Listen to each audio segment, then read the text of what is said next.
जिनको हमने अध्यक्ष माना है। सबसे पहले जब दहेज विरोधी क्षत्रिय संघ का गठन किया गया उस समय हमने गणेश जी महाराज को अध्यक्ष बनाया था। बंधुओं, उसके बाद में भगवान रामचंद्र जी को, भगवान कृष्ण जी को, हनुमान जी महाराज को, इनको सब हमने पद दिए कि हे परमात्मा, आप हमारा ये मिशन इसको कामयाब करना, क्योंकि आपके बल से ही हम आगे बढ़ेंगे। क्योंकि समाज इस कदर जल चुका है, जैसे भूंगरा के अंदर जो कांड हुआ, अग्निकांड, और उसके अंदर कोई 85%, कोई 95%, कोई 90%, कितने भी परसेंट वो जले, और उनको बहुत नजदीक से आदरणीय रूपाल साहब ने देखा है। और आप समझ सकते हो उसी तरह से पूरा का पूरा राजपूत समाज जला हुआ पड़ा है। अब इसके लिए वापिस रिपेयरिंग किस प्रकार से हम हमारे समाज की ऐसी रिपेयरिंग करें। जर्जर समाज आज, और उसकी आवश्यकता ऐसी पड़ गई कि छोटे छोटे बच्चों तक हम इन चीजों को जब तक भरेंगे नहीं तब तक हम खड़े नहीं हो सकते। बंधुओं, आज आवश्यकता है कि हर व्यक्ति दुर्गादास राठौड़ का इतिहास घर घर के अंदर पढ़े और ये जाने कि ये समाज किस प्रकार से खड़ा हो। दुर्गादास जी राठौड़ की जीवनी जिस व्यक्ति ने यदि पढ़ ली तो ये समझ लो कि समाज ज्यादा देर नहीं, 15 या 20 साल के अंदर अंदर खड़ा हो जाएगा। मगर आपको एक एक व्यक्ति को दुर्गादास राठौड़ बनाना पड़ेगा। दुर्गादास जी राठौड़ के जीवन की एक छोटी सी भी कहानी आपने पढ़ ली तो आपका जीवन बदल जाएगा। जिस व्यक्ति के विरुद्ध औरंगजेब के शासनकाल के अंदर ऐसे ऐसे फतवे थे कि जिस गांव के अंदर दुर्गादास राठौड़ यदि शरण ले लेंगे, खाना खा लेंगे और रुक जाएंगे, उस गांव को जला दो। आप समझ सकते हो किस विपरीत परिस्थिति के अंदर दुर्गादास राठौड़ ने चित्तौड़, जयपुर और जोधपुर इन तीनों को एक कर दिया। कैसा व्यक्तित्व था वो। आखिर महाकाल के यहां ये रहे और इनका जो अंतकाल था वो भगवान शिव के चरणों में देखा जाए तो ये एक तरह से भगवान शिव के, मुझे तो यूं लगता है कि ये अवतार थे और कौम को बचाने के लिए इनका जन्म हुआ। आपको एक एक व्यक्ति को दुर्गादास राठौड़ बनना पड़ेगा। यदि आप लोग क्रांतिकारी नहीं बने तो ये कुरीतियां समाप्त नहीं होगी। यदि इसी ढुलमुल नीतियों से काम चलता रहा तो समाज के जो जले हुए व्यक्ति हैं वो तड़प तड़प के मर जाएंगे और उनका इलाज नहीं होगा। एक टाइटैनिक पिक्चर आई, आपने किसी ने देखी हो तो, उस पिक्चर में जहाज डूब रहा था और उसमें 3, 4, 5 लोग तो वायलिन बजा के और मस्ती से आराम से मनोरंजन कर रहे थे। उनको कोई लेना देना नहीं कि समाज का जहाज या हम जिस जहाज के ऊपर सवार है वो डूब रहा। वही हालत आज हमारे समाज की है बंधु। आज हमारे समाज का जहाज डूब रहा है। इस जहाज को यदि बचाना चाहते हो तो इसकी रिपेयरिंग करो। अब किस प्रकार से करोगे, इसके लिए आपको सोच विचार करना है कि इस जहाज के जो छेद हो गए उनकी रिपेयरिंग किस प्रकार से की जाए, और जो छेदों को रिपेयरिंग करने के लिए जो हम लोग निकले हुए हमारे घरों से, उसी का नाम ही दहेज विरोधी क्षत्रिय संघ है, उसी का नाम ही राजपूत सर्वोत्तम सहयोग संस्थान है, उसी का नाम ही मतलब जितने भी हमारे समाज के संगठन बने हुए हैं, चाहे वो क्षत्रिय युवक संघ हो, चाहे वो करणी सेना हो, चाहे हमारे मदद फाउंडेशन हो, और आपकी जैसे हितकर्णी जो देवराजों की बनी हुई है यहाँ पे वो हो, या छोटे छोटे संगठन बने हुए हैं, या आपके राजपूत विकास समिति देखो, ये सारे के सारे उस जहाज की रिपेयरिंग करने के लिए लगे हुए हैं कि ये जो समाज का जहाज है ये किसी भी प्रकार से डूबना नहीं चाहिए। अब हमारे से गलतियां क्या हुई, क्यों डूबा हमारा समाज, क्यों हुए ये छेद, किस कारण से हम पीछे चले गए, अब क्या करें हम, इसके ऊपर विचार करना है। सबसे पहले मैं आपके देशों की जो कार्यकारिणी बनी हुई है और जो क्रांतिकारी बनकर इस कार्यक्रम को आयोजित करवाने के लिए जो हिम्मत की है, आयोजक टीम के लिए मैं तालियां चाहूंगा कि आप जोरदार से तालियां।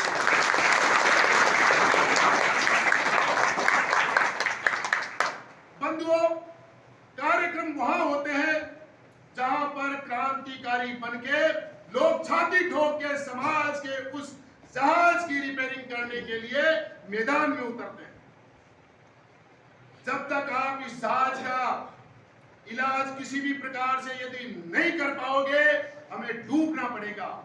आपको छोटी सी बात बताऊं, 85% जमीन राजपूतों की 1980 से पहले या तो बिक चुकी थी या आजादी के अंदर चली गई।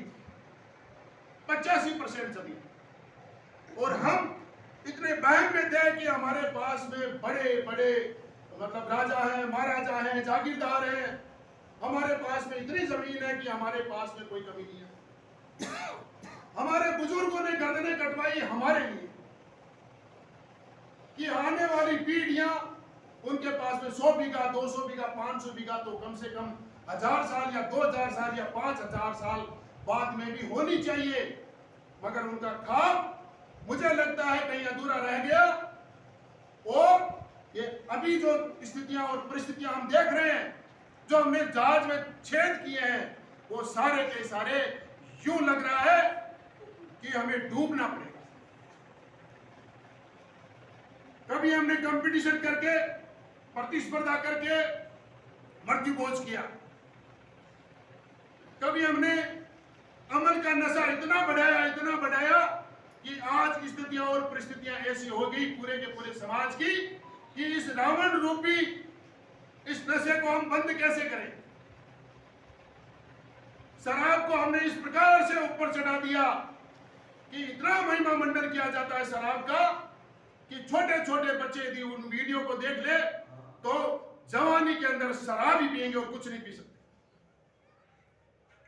दहेज को हमने इस प्रकार से आगे बढ़ाया कि हमने दामाद के अंदर विकास देखना शुरू कर दिया कि हम जब दहेज देके हमारे दामाद को खरीद लेंगे और हमारी बेटी बहुत सुखी रहेगी, जिसका रिजल्ट आज क्या आ रहा है वो आप लोग सब जानते हैं।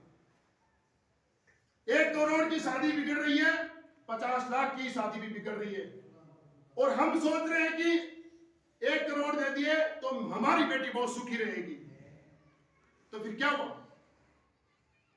क्यों दिया हमने दहेज इतना, क्यों नहीं डाला उसके खाते में 1 रुपया, बेटी का खाता 1 रुपया, उसमें 1 रुपया नहीं डाला और यूं ही का यूं ही विदा कर दिया, मार्केट में पैसा फेंक दिया, पूरा का पूरा पैसा दूसरे समाज के ले गए, और हम या तो जमीन बिक गई हमारी, या फिर हम कहीं ना कहीं ये सोचने लग गए कि हम बहुत बढ़िया कर रहे हैं और हमारी बेटी सुखी रहेगी। गलतियां हो गई, मगर हम लोग अभी भी सुधर नहीं रहे। जब हम अभी सुधर नहीं रहे तो फिर इन बच्चों का क्या होगा। इन बच्चों को नीलाम कर दिया जाएगा एक दिन, नीलाम। क्यों? क्योंकि हमने जो कुरीतियां पाली है हमारे समाज के अंदर, हम बिक जाएंगे। 1-1 करोड़ की शादी, 50-50 लाख की शादी, मृत्यु बोझ 12 लाख 15 लाख तक पड़ने लग गया। सबसे खतरनाक काम जो आपका एरिया कर रहा है वो इन बच्चों के गर्दने काट रहा है। 12 लाख 15 लाख मृत्यु बोझ में 10 लाख 5 लाख, मैंने तो यहां तक सुना है कि 10-10 लाख के अमल तक खा जाते हैं। कहां तक सही है मुझे मालूम नहीं, लेकिन आपके लोग ही मुझे कहते हैं कि 1.5 लाख से लेके 10 लाख तक का नशा हमारे 12 दिन में लग जाता है। तो आप समझ सकते हो कि इन पीढ़ियों को हम क्या दे रहे हैं। जो बच्चे हमारे सामने बैठे हैं, पौधे हैं आज, इन बच्चों के सामने हमारे बड़े बड़े परगना इकट्ठे हो होकर और बाल्टियां ले लेके और उनकी पुरस्कारी मतलब इस प्रकार से चलती है कि बच्चे तो देखते होंगे ये कहा जाए हमारे बच्चे, मगर हम समझ नहीं रहे। यदि आप लोग दुर्गादास राठौड़ की भावनाओं या महाराणा प्रताप की भावनाओं या हमारे जितने भी महापुरुषों की भावनाओं को समझ के और आगे काम करोगे, कौम बच जाएगी। और यदि आप सामान्य रूप से सोचोगे कि नहीं मुझे तो मेरा काम निकालना है चाहे जमीन बिक जाए, तो बंधुओं आज नहीं 50 साल बाद में यदि यहां पे कोई नामो निशान रह जाए राजपूत का, तो हम तो मर जाएंगे। लेकिन बातों को याद रखें, जिस प्रकार से हम चल रहे हैं वो सीधा सीधा यह है कि हमें डूबना पड़ेगा। आप लोग यदि इस कौम को बचाना चाहते हो कि कौम किस प्रकार से बचे, इस जहाज की रिपेयरिंग किस प्रकार से हो, राजपूत समाज मजबूत कैसे बने, राजपूत समाज शक्तिशाली कैसे बने, राजपूत समाज समृद्धशाली कैसे बने, किस प्रकार से हम खड़े हों, वापस हमारा वैभव कैसे लौटे, इसके लिए जो खर्चे हम फालतू के बिना बात के अगला मांग ही नहीं रहे, जबरदस्ती टिका रहे। हर आदमी को पता है कि एक समाज पूरा का पूरा समाज जो कोई 50% कहते हैं, कोई 33% कहते हैं कि सोने में मिलावट करके और हम लोगों को दे रहे हैं, हमें पता है और हम हंसते रहते हैं। हाँ ये तो पता है मुझे मिलावट करते हैं, हाँ मुझे पता है मिलावट करते हैं। तो जब आपको पता है तो उस सोने का जो पैसा था पूरा का पूरा वहां क्यों दिया? बेटी के खाते में भी डाल सकते थे, क्यों नहीं डाला? बिटिया के खाते में नहीं डालना, बिटिया को कंगाल करके भेजना, मार्केट में पूरा पैसा फेंक देना और उसके बाद में जब रिश्ता खराब हो जाए फिर जोर जोर से रोना, फिर बिटिया घर बैठ जाए। एक छोटा सा उदाहरण देता हूं, 75 बीघा जमीन बेच के एक बाप ने शादी की, बिटिया घर आ गई, तलाक हो गया। नाम नहीं बताऊंगा, मगर क्या रिजल्ट रहा बताइए? 0 नहीं, 00। क्या मतलब रहा उस मतलब 75 बीघा जमीन चली गई, पूरे के पूरे पैसे चले गए, बिटिया वापस घर आ गई, क्योंकि हमारे समाज ने ऐसे रिवाज ज्यादा नहीं इस 40 साल में बनाए, केवल और केवल दिखावा सिस्टम कि मैं मेरे भाई से बड़ा हूं, वो कहता है मैं पूरे गांव से बड़ा हूं, कोई कहता है कि मैं मेरे इलाके में बड़ा हूं, कोई कहता है कि मैं पूरे जिले में बड़ा हूं। ये कंपटीशन चल रहा है। यदि हमने इन चीजों को सुधार नहीं किया तो हमारा जहाज डूबना निश्चित है, कोई बचाने वाला नहीं है। यदि आप एक एक लोग यदि क्रांतिकारी नहीं बने तो समाज खड़ा नहीं होगा। अब जिन जिन चीजों की जरूरत है उन चीजों की रिपेयरिंग करिए। क्या खराब है? हमारे जहाज के कौन कौन से पुर्जे खराब हैं, कितने छेद हो रखे हैं, किस प्रकार से हमारा जहाज डूब रहा है, अब क्या होगा, वापस खड़े कैसे होंगे, क्या करना चाहिए, उसके लिए काम करना है। 1 लाख संगठन बनाने की जरूरत है, 1 लाख। लोग ये कहते हैं कि दुकान खोल ली, बन गो नहीं हो, हंसने लग जाते हैं। बंधुओं, 1 लाख संगठन चाहिए राजपूत समाज के अंदर, 1 लाख, और वो भी क्रांतिकारी मोड़, क्रांतिकारी संगठनों की बहुत जरूरत है। संगठन किस पे बनते हैं? संगठन बनते हैं विषय के ऊपर। हर संगठन का एक विषय होता है, एक सब्जेक्ट होता है, और उसके ऊपर वो संगठन काम करता है, और उस प्रकृति के लोग उस संगठन से, उस विषय से जुड़ जाते हैं। ये संगठनों का काम है। जैसे क्षत्रिय संघ है, उनका काम है संस्कार निर्माण, संस्कृति, इतिहास, विरासत, इसके बारे में बच्चों को बताना, उनमें संस्कार डालना। चाहे करणी सेना है, उनका काम है कि स्वाभिमान पर कहीं चोट आएगी तो करणी सेना खड़ी हो। सब्जेक्ट है, विषय है, होना चाहिए। दहेज विरोधी क्षत्रिय संघ का काम है कि कुरीतियां फैल गई, नशा फैल गया, हमारे समाज के अंदर बहुत आडंबर हो गए, तो किस प्रकार से उनके ऊपर विजय पाया।